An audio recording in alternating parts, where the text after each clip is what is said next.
khát ni chiang Giêsu rồi tua bol tùy kia hồng bay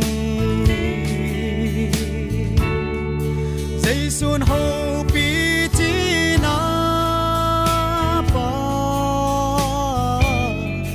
lo mo dang na u thia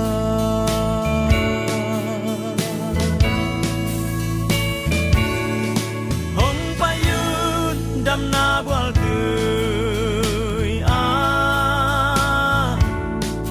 Giêsu y hồng đam sắc đi đam na mang pa Giêsu y đam sắc đi nghìn hồng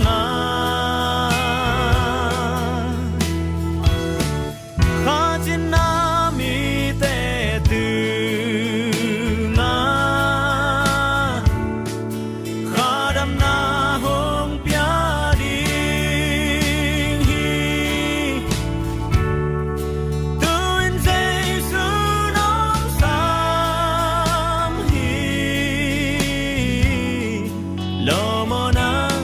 đam na u chia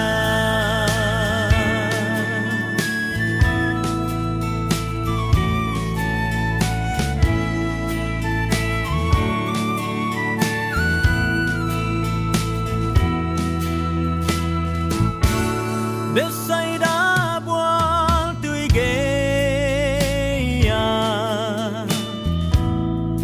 mít to khen bài tâm pi ô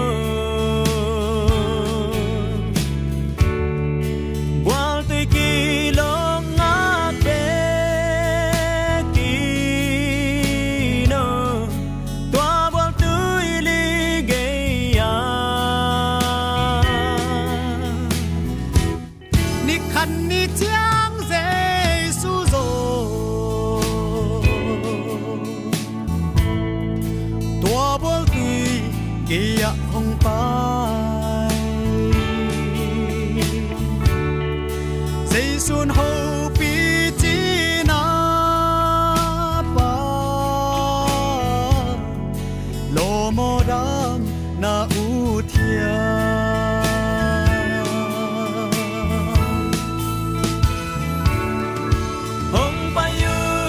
đam na bual tươi